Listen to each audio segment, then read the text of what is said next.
Bonjour à tous et bienvenue sur ma chaîne.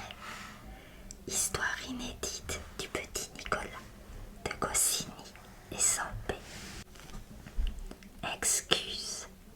Très belle écoute à tous. Ce qui est drôlement pratique pour l'école, ce sont les excuses. Les excuses, ce sont les lettres ou les cartes de visite que vous donne votre père et où il écrit à la maîtresse pour lui demander de ne pas vous punir d'être arrivé en retard ou de ne pas avoir fait vos devoirs. Ce qui est embêtant, c'est que l'excuse doit être signée par votre père et aussi avoir la date pour qu'elle ne puisse pas servir pour n'importe quel jour. La maîtresse n'aime pas beaucoup les excuses et il faut faire attention parce que ça peut faire des histoires. Comme la fois où Clotaire a apporté une excuse tapée à la machine et la maîtresse a reconnu les fautes d'orthographe de Clotaire et elle a envoyé Clotaire chez le directeur qui voulait mettre Clotaire à la porte. Mais malheureusement, il n'a été que suspendu et son père, pour le consoler, lui a payé un chouette camion de pompiers avec une sirène qui marche à Clotaire. La maîtresse nous avait donné pour demain un problème d'arithmétique drôlement difficile, avec une histoire de fermier qui a des tas de poules qui pondent des tas d'œufs. Et moi, je n'aime pas les devoirs d'arithmétique, parce que quand j'en ai, on se dispute toujours avec papa et maman. Qu'est-ce qu'il y a encore, Nicolas? M'a demandé maman quand je suis rentrée à la maison après l'école. Tu en fais une tête. J'ai un problème d'arithmétique pour demain, je lui ai répondu. Maman a poussé un gros soupir et elle a dit que ça faisait longtemps que je goûte en vitesse, que j'aille vite faire mes devoirs et qu'elle ne voulait plus m'entendre. Mais je ne sais pas le faire, mon problème d'arithmétique, j'ai dit. Ah, Nicolas, m'a dit maman, ça ne va pas recommencer, hein? Alors moi, je me suis mise à pleurer. J'ai dit que c'était pas juste, qu'on nous donnait des problèmes trop difficiles à l'école et que papa devrait aller voir la maîtresse pour se plaindre et que j'en avais assez et que si on continuait à me donner des problèmes d'arithmétique, je ne retournerai plus jamais à l'école. Écoute, Nicolas, m'a dit maman, j'ai beaucoup de travail et je n'ai pas le temps de discuter avec toi. Alors tu vas monter dans ta chambre, essayer de faire ton problème et si tu ne réussis pas, eh bien quand papa viendra, il t'aidera. Alors je suis montée dans ma chambre. J'ai attendu papa en jouant avec ma nouvelle petite auto bleue que m'a envoyée Mémé. Et quand papa est arrivé, je suis descendue en courant avec mon cahier. Papa, papa, j'ai crié, j'ai un problème d'arithmétique. Eh bien, fais-le, mon lapin, a dit papa, comme un grand garçon. Je ne sais pas le faire, moi, je lui ai expliqué à papa. Il faut que tu me le fasses. Papa, qui s'était assis dans le fauteuil du salon et qui avait déplié son journal, a fait un très gros soupir. Nicolas, a dit papa, je t'ai déjà répété 100 fois qu'il faut que tu fasses toi-même tes devoirs. Tu vas à l'école pour t'instruire. Ça ne sert à rien que ce soit moi qui fasse tes devoirs. Plus tard, tu me remercieras. Tu n'as pas envie de devenir ignorant tout de même, non? Alors va faire ton problème et laisse-moi lire mon journal. Mais maman m'a dit que c'est toi qui le ferais, j'ai dit. Papa a laissé tomber le journal sur ses genoux et il a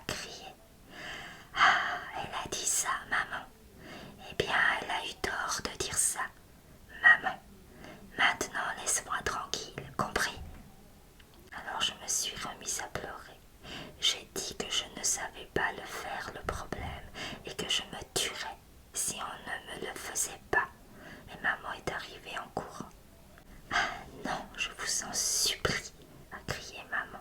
Je suis fatiguée.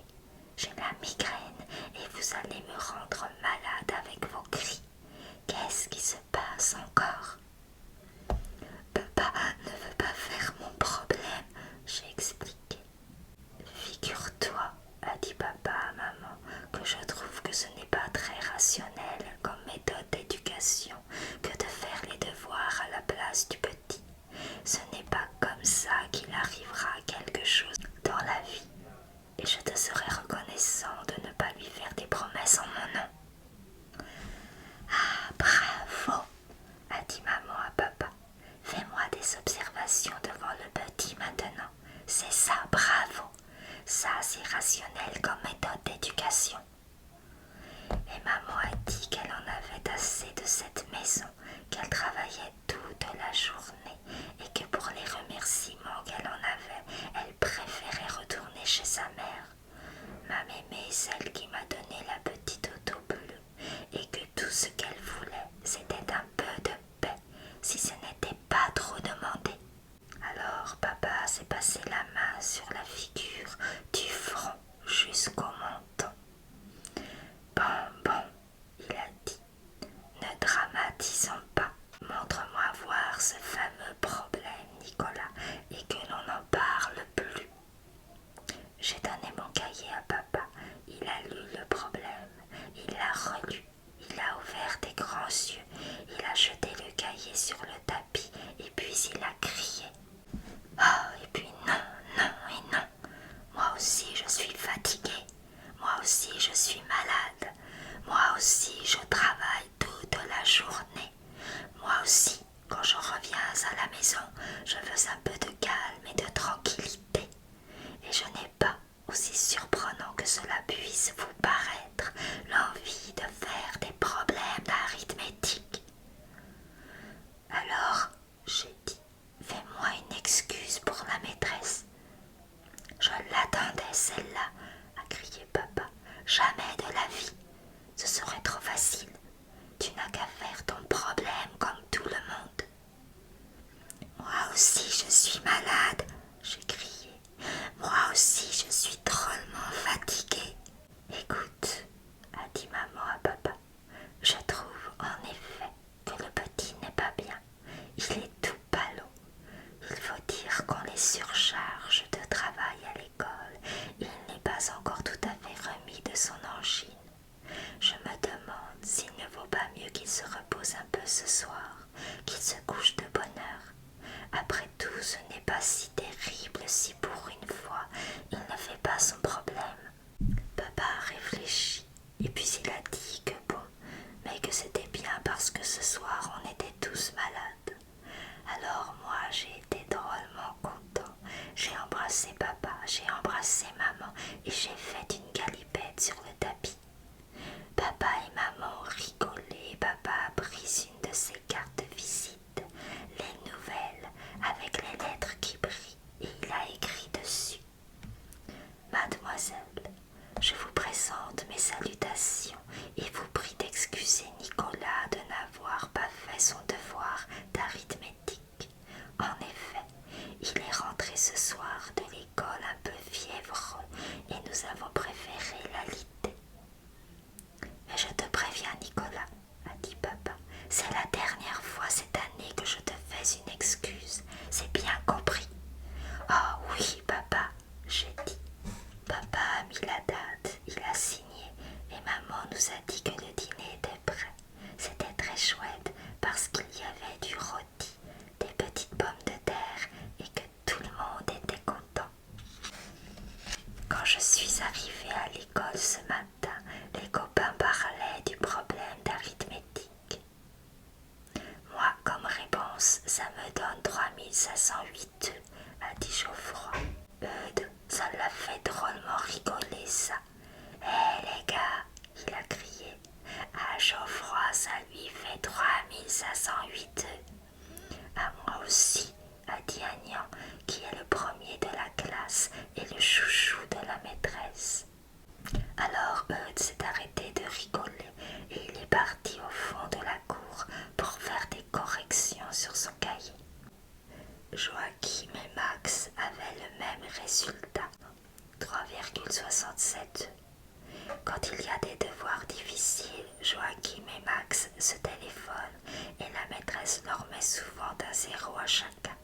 Mais cette fois-ci, ils nous ont dit qu'ils étaient tranquilles parce que c'était leur père qui s'était téléphoné. Et toi, tu as combien? M'a demandé Alceste. Moi, je n'ai rien du tout, j'ai dit. Moi, j'ai une excuse. Et j'ai montré la carte de visite de papa au copain. Tu en as de la veine, a dit Clotaire. Moi, mon père ne veut plus m'écrire de lettres d'excuses depuis que j'ai été suspendue pour la dernière qu'il m'a faite. Moi non plus, il ne veut pas me faire d'excuses. Mon père a dit refuse. Et puis ça fait tellement d'histoires pour avoir une lettre d'excuse à la maison que j'aime mieux essayer de faire mon problème. Chez moi non plus, ça n'a pas été facile, j'ai dit, et mon père m'a dit qu'il ne m'en refera plus cette année. Il a raison, a dit Geoffroy. Il ne faut pas que ce soit toujours le même qui apporte des excuses. Et la maîtresse ne marcherait pas si tous les copains en apportaient des excuses le même jour. Ouais, a dit Alceste. T'as de la chance que personne d'autre n'ait apporté d'excuses ce matin. Et puis la cloche a sonné et nous sommes allés nous mettre en rang. Et le directeur est venu et il nous a dit: Mes enfants, c'est monsieur Dupont qui va vous surveiller. En effet, votre maîtresse est souffrante